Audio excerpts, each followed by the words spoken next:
ये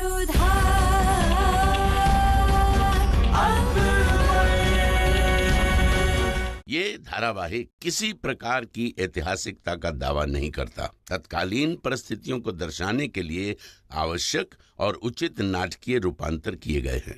ऐतिहासिक रूप से जोधाबाई के स्थान पर हरकाबाई, हीर कुंवर जैसे नाम इतिहास में प्रचलित हैं। ये धारावाहिक किसी भी सामाजिक परंपरा और पारिवारिक संबंधों का ऐतिहासिक दावा नहीं करता है। इसका उद्देश्य किसी भी समुदाय की भावनाओं को ठेस पहुंचाना नहीं है। हिमाकत की हद हो गई। बेगम हुई तो क्या, हमारे अम्मी जान के लिबास खराब करने की इजाजत मिल गई उसे।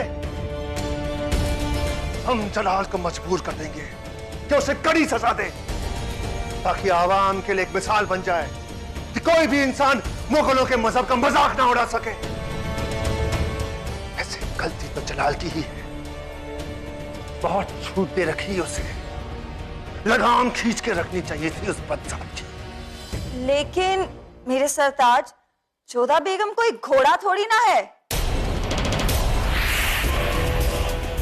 जलाल उसकी लगाम खींचे या ना खींचे, हम आपकी जुबान जरूर काट निकालेंगे। आदम, क्या कर रहे हैं आप?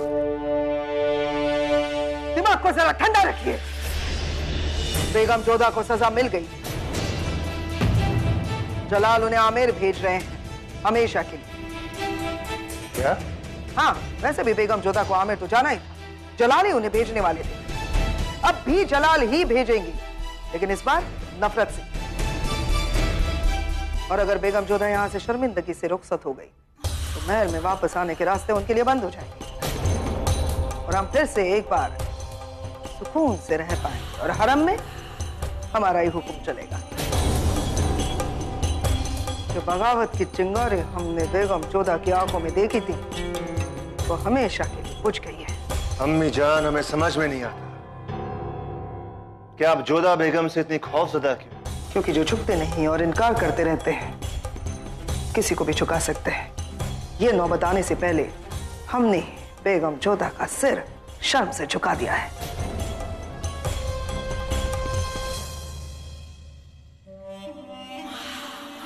बहुत खूब। आप इतना मुस्कुरा क्यों रही? आप नहीं समझेंगे आदा, तो जितना हम कह रहे हैं उतना कीजिए। जब भी बेगम जोधा का सामना हो तमीज से पेश आइए आप। नामुमकिन। तमीज से पेश आना होगा आदा। आखिर वो शहंशाह जलालुद्दीन मोहम्मद की एक बेगम है। ये बात आपने बिल्कुल सही कही अम्मी जान। हमें अपनी तहजीब बिल्कुल नहीं भूलनी चाहिए। हम अब जोधा बेगम से बिल्कुल तमीज से पेश आएंगे। आप एक बात कान खोलकर सुन ले, आप बेगम जोधा के सामने नहीं जाएंगी, समझिए आप? तो फिर हम क्या करेंगे? वही जो आप बेहतर करती हैं। शरबत। हाँ, शरबत। खर्ची शरबत बना के लाइए। अभी क्या? अभी आदम, आपको गुस्से पर काबू पाना चाहिए। वो दिमाग से पैदल है। आदम, अल्लाह, हमने क्या गुनाह किया है? रानी साहिबा, मैनावती जी का इस वक्त यहाँ आना हमारी समझ से तो बाहर है। आज जो होली में हुआ उससे इसका कोई रिश्ता नहीं लगता हमें, और ये खबर इतनी जल्दी वहां तक पहुंच भी नहीं सकती। बेशक भाभी जान, लेकिन मैनावती बिना बुलाए तो यहाँ आ भी नहीं सकती ना। लेकिन क्यों? जबकि जलाल जानता है कि राजा भारमल जी इस वक्त बगावत को कुचलने में लगे हुए हैं, फिर क्यों जलाल ने इस वक्त उनको यहाँ बुलावा भेजा है? मलिका आजम, मामला कुछ उलझा सा लग रहा है हमें। आप ज्यादा सोचिए मत भाभी जान, जो होगा वो दीवाने खास में तो सामने आ ही जाएगा। दीवाने खास एक खास मकसद से बुलाया गया है। पिछले कुछ दिनों पर रोशनी डालने के बाद और हमारी जोधा बेगम से मसलत के बाद हमने ये फैसला लिया है कि जोधा बेगम को वापस उनके आमेर भेजा जाएगा। शहंशाह, जोधा आपकी बेगम है, आप इस तरह उन्हें कैसे वापस भेज सकते हैं? शहंशाह, आमिर के राजकुमारों पर झूठा आरोप लगाकर उन्हें नजरबंद किया गया। आमिर में किसी ने प्रतिरोध नहीं किया, किसी ने कुछ नहीं कहा, मगर आज यदि आपकी अनुमति हो तो हम कुछ कहना चाहते हैं। हमारे यहाँ स्त्रियों को अनुमति नहीं है कि इस तरह बेटियों के ससुराल जाएं। मगर हम अपनी सारी परंपराओं को तोड़कर यहाँ पर भरी सभा में उपस्थित हैं, क्योंकि हमारे यहाँ माएँ जब बेटियों को विदा करती हैं तो उनके पल्लू में एक सीख बांधकर उन्हें भेजती हैं कि अब से ससुराल ही उनका घर है। उनका पल्लू पकड़कर उन्हें वापस मायके नहीं ले जाया करती। यदि जोधा से कोई भूल या कोई अपराध हुआ हो तो अगर गुनाहों की फहरिस्त ना ही खोली जाए तो बेहतर होगा रानी साहिबा। आमिर के शहजादों को नजर कैद करना एक शहंशाह का फर्ज था और जोधा बेगम को वापस आमिर भेजा जाए ये एक शौहर का फर्ज है, और वो खुद वापस वहां पे जाना चाहती हैं। ये हम क्या सुन रहे जोधा? तुम्हारे मन में ऐसी इच्छा आई भी तो कैसे? भूल गई कितना बड़ा मूल्य चुकाया है आमिर ने इस संबंध के लिए। राजवंशों का क्रोध, अपनी ही जाति के लोगों की उपेक्षा, उनका अपमान सहा है तुम्हारे पापूसा ने। तुम्हारी छोटी बहन सुकन्या के संबंध तक का समझौता किया है हमने इस संबंध के लिए। हम तुम्हारी माँ हैं, मगर ये मत भूलो जोधा कि हमारी 2 बेटियां और भी हैं, और इस संबंध विच्छेद के कारण यदि हमारी उन दोनों बेटियों के संबंध में कोई आंच आए तो ये हमें स्वीकार नहीं। तुम्हारे पापूसा का सर पूरे भारतवर्ष के सामने फिर से झुके, ये हमें स्वीकार नहीं। तुम्हारा अपना बलिदान व्यर्थ जाए, ये हमें स्वीकार नहीं। आमिर पर फिर से कोई आंच आए, ये हमें स्वीकार नहीं। जोधा, पति पत्नी के बीच अनबन होती है, पर इसका ये अर्थ नहीं कि तुम अपने मायके लौट आओ। तुम्हें अपने पति को समझने की आवश्यकता है, उन्हें बदलने की आवश्यकता है।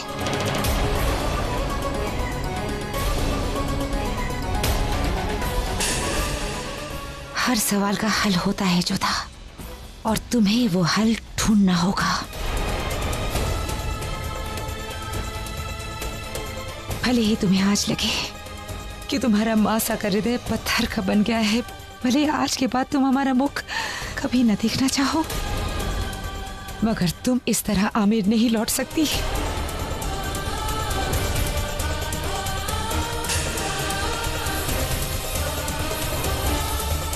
हर तीज त्योहार में हमारे यहाँ बेटी की राह देखी जाती है, मगर वही बेटी अगर परित्यक्ता के रूप में वापस आए तो हम वो राह बंद कर देते हैं।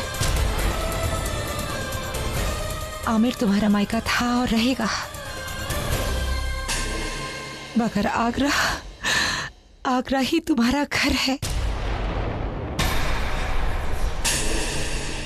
हमारी बेटी की डोली आमिर से उठी थी, हमारी इच्छा है कि उसकी अर्थी आगरा से उठे।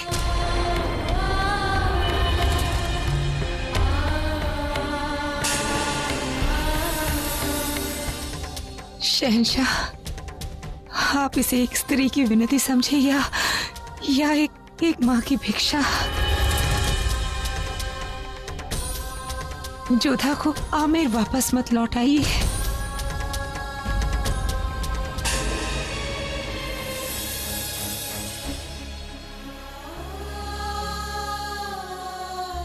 रुक जाइए मासा,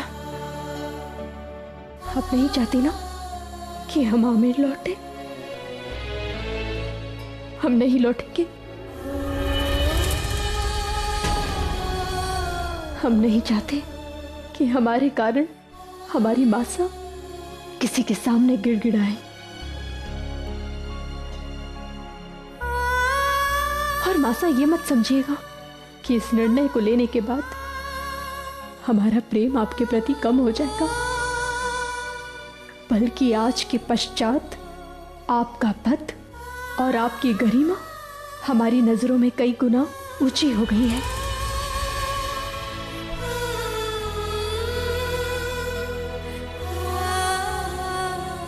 आप हमारे लिए इस संसार की श्रेष्ठ मासा हैं। हम आपको वचन देते हैं मासा, जोधा मर जाएगी परंतु एक परित्यागता बनकर आमेर नहीं आएगी।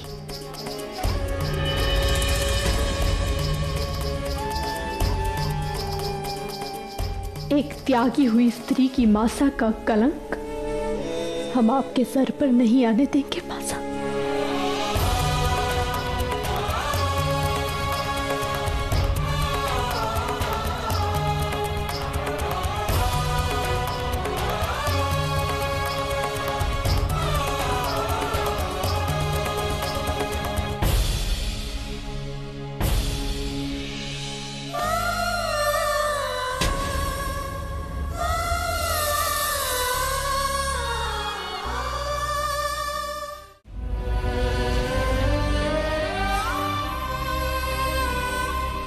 जोधा, हम हमें कुछ समय के लिए अकेला छोड़ दो गोती।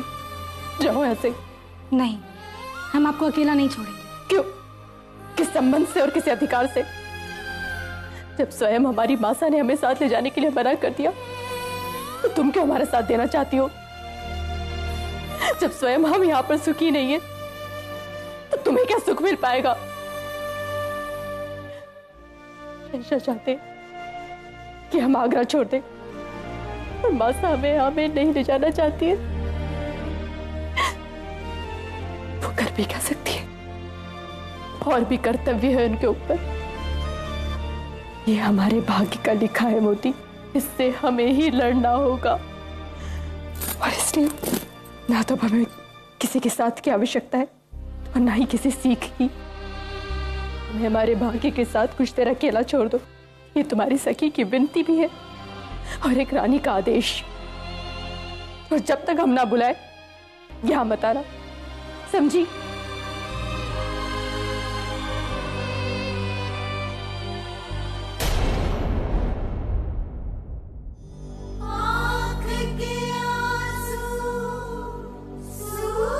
हमारी बेटी की डोली आमिर से उठी थी।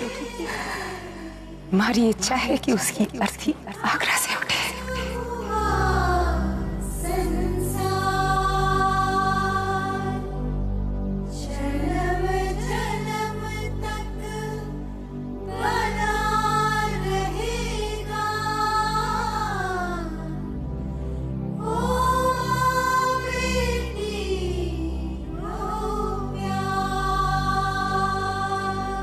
तलाक खुला के तहत एक बीवी कानूनन अपने शौहर से रिश्ता तोड़ सकती है बशर्ते उसके शौहर की रजामंदी हो, और हम आपको वो रजामंदी देते हैं। दुखी हो जोधा, क्योंकि तुम्हारी मासा ने तुम्हें आमेर ले जाने के लिए मना कर दिया। परंतु उन्होंने ठीक ही किया है, क्योंकि अगर तुम आमेर चली जाती तो आमेर को कितना अपमान सहना पड़ता। तुम्हारी बहन सुकन्या का विवाह होते होते रुक जाता। जोधा, ये मत भूलो कि तुम्हारे अलावा 2 और बेटियां हैं तुम्हारे माता पिता की। घुट कर मरने से तो हम जीवन भर अपने मासा बापूसा की सेवा करते, उनके साथ रहते। और फिर किस अधिकार से तुम आमेर जाती जोधा? अग्नि को साक्षी मानकर तुमने वचन दिए हैं, और क्या उसे निभाना तुम्हारा कर्तव्य नहीं है?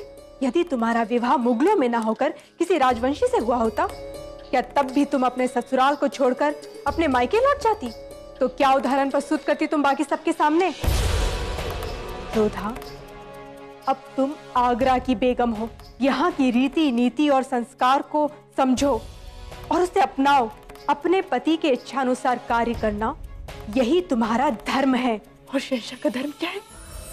अन्याय करना। एक पति का धर्म, उसका दायित्व क्या है? अपनी पत्नी को नीचा दिखाना, उसका अपमान करना। अग्नि के फेरे लेकर उन्होंने भी हमें वचन दिए थे कि वो हमें प्रसन्न रखेंगे, हमारा विश्वास करेंगे, हमारा सम्मान करेंगे। उन्होंने अपना कौन सा वचन निभा लिया? ना तो हमें आमेर का छोड़ा, ना ही आगरा में अपनाया। वाह जोधा वाह, तुम ऐसी सोच रखती हो शहंशाह के लिए। प्रारंभ तुमने किया, तुम घृणा लेकर आई थी अपने मन में, तुमने कभी उन्हें नहीं अपनाया। उन्होंने तो तुम्हारी हर बात मानी, तुम्हें अपने धर्म में बने रहने की अनुमति दी, तुम्हारी पूजा अर्चना में कभी कोई रोक नहीं डाली, यहाँ तक कि तुम्हें होली खेलने की भी अनुमति दी। और फिर भी तुम शहंशाह के विषय में ऐसा सोचती हो? फिर तो सच में तुम्हें यहाँ रहने का कोई अधिकार नहीं है, क्योंकि ना तो तुम यहाँ के संस्कृति को समझ पाई हो और ना ही उसे अपना पाई हो।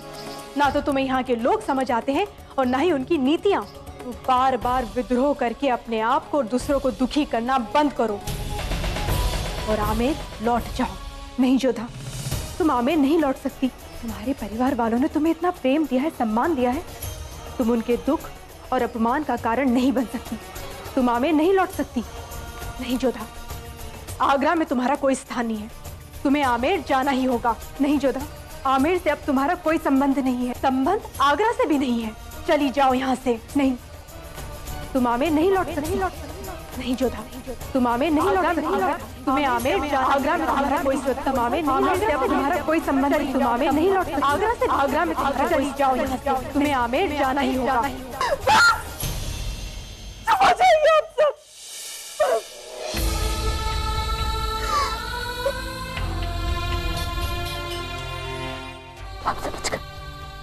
समझ गए हम। ये हमारा स्थान कहीं पे भी नहीं है, ना आमेर में, ना आगरा में, ना हमारे मायके में और ना ही ससुराल में। ये हमारे जीवन की सच्चाई। हम जानते हैं कि हमारा स्थान कहाँ है। हम जानते हैं कि हमें कहाँ जाना चाहिए।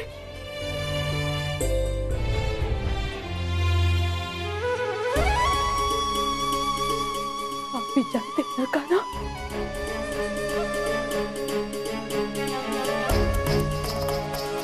सब खैरियत तो है ना रानी साहिबा? महल में कोई कमी, किसी चीज की परेशानी तो नहीं है आपको? हम तो आपसे क्षमा मांगने आए हैं कि हमने जोधा को आमेर ले जाना स्वीकार नहीं किया। और हम आपके शुक्रगुजार हैं। आपने हमारी बेटी को हमसे जुदा होने से रोक दिया। बहुत कड़वे वचन बोले हैं हमने अपनी बेटी को। भारी सभा में उसके निर्णय की आलोचना की है हमने। हम आपको ये बताने आए हैं। कोई जरूरत नहीं है। हम जानते हैं कि आप जोधा से इतनी मोहब्बत करती हैं कि उसे समझा पाना भी आपके लिए मुश्किल है। आमिर लौटने के उसके निर्णय के पीछे के कारण को समझना हमारे लिए कठिन नहीं है मल्लिका, पर हमने जीवन में अनुभव किया है कि पति पत्नी के बीच कोई अनबन, कोई मतभेद हो तो माता पिता को उससे बढ़ावा नहीं देना चाहिए, बल्कि उन्हें अवसर देना चाहिए साथ रहने का।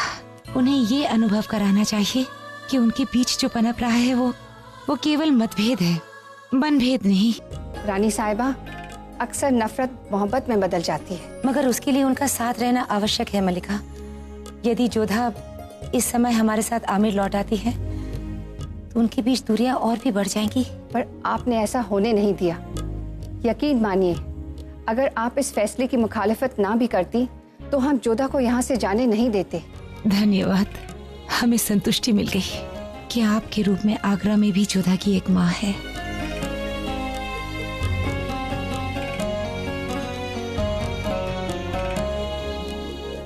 हम आपको प्रणाम करते हैं। हमें शर्मिंदा ना करें, जोधा हम दोनों की बेटी है। अच्छा, तो अब आज्ञा दीजिए, हमें तुरंत ही आमिर लौटना होगा। जोधा की फिक्र मत करिएगा, हम हैं यहाँ। नमस्ते।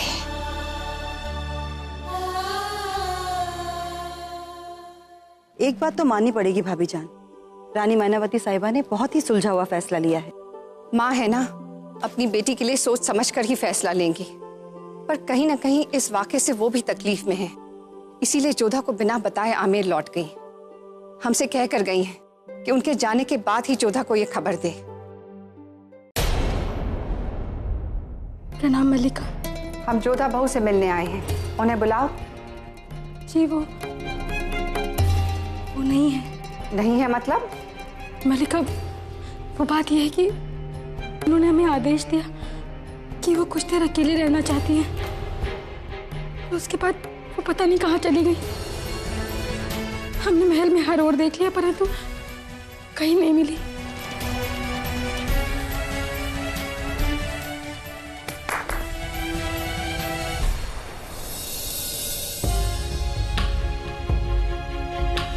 आप सब चौकन्ने होकर जोधा बेगम की तलाश कीजिए।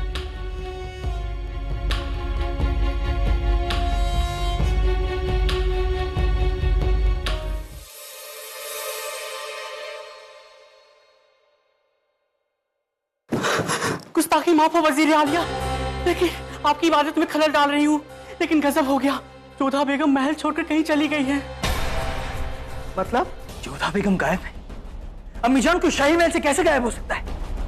बहरहाल अगर साहब फौरन सैनिकों को हुक्म दिया जाए कि वो जोधा बेगम की तलाश शुरू कर दे। हमें फर्क नहीं पड़ता कि कितनी टुकड़ियां लगे, लेकिन हमें हर हाल में जोधा बेगम की खबर चाहिए। सल्तनत की बेगम बिना किसी को इत्तला किए महल से चली जाए, ये ना तहजीब है ना कायदा।